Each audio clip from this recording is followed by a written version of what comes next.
What is up, YouTube, and welcome to this Doctor Who video review. So if you're new to the channel, please drop a like, please subscribe down below if you did enjoy the video. So we're in our third week of Jodie Whittaker being the Doctor. We've got a female Doctor for 3 weeks now, and yep, the world hasn't ended. It's been great. She's been possibly one of my favourite Doctors in quite some time. This has definitely been the best season for quite some time as well.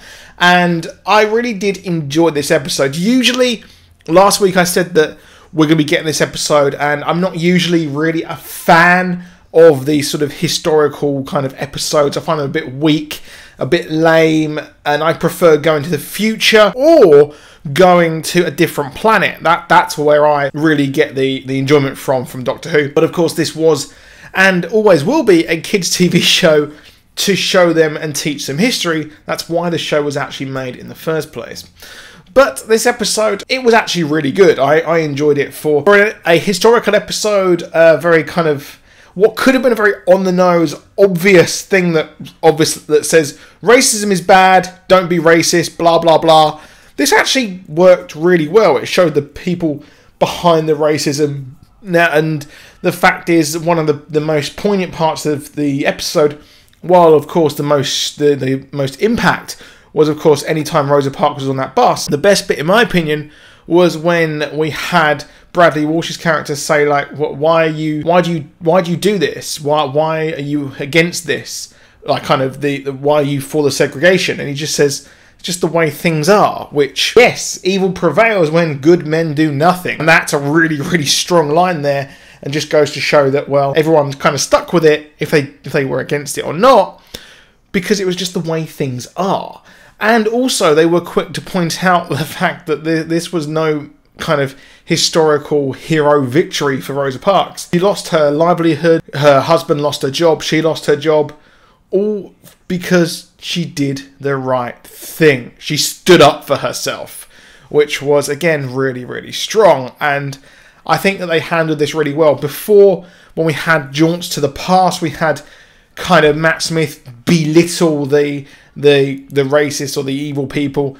We had David Tennant shout at them, and you were like, this is really on the nose and really lame. Whereas here, we kind of just watched it. And a lot of people on Twitter were saying that, well, previous Doctors would have said something to these racists, etc. But she does point out that, well, time is fragile. It hasn't been in the previous episodes. They've just done whatever they wanted.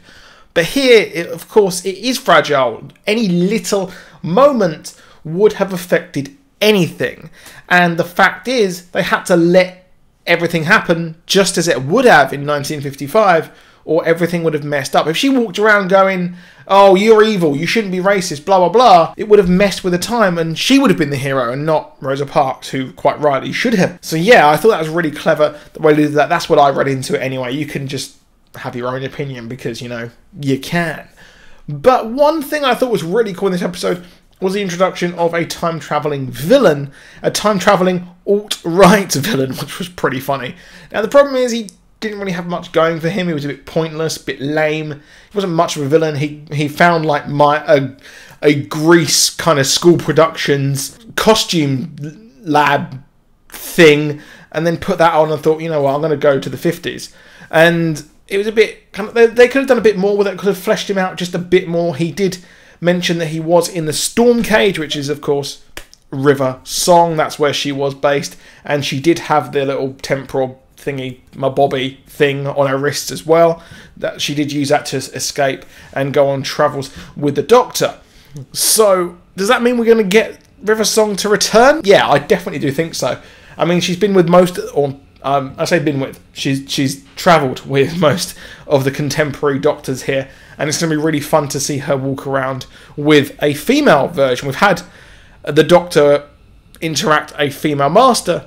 Now we're going to have a River Song interact with a female Doctor, and I would love it if she just went like, we see her pop up and she just goes, oh, finally, I knew this was going to happen. That'd be great. I'd love that. That'd be so funny if that happened. That's just me kind of spitballing there. Now, of course, a lot of people will hate on that because, you know, they're stupid, but I really did I was a bit gutted at the fact that we didn't get more of a backstory on him. Is he a time agent? Is he a kind of evil version of the time agents? Are we going to get Captain Jack return in some way?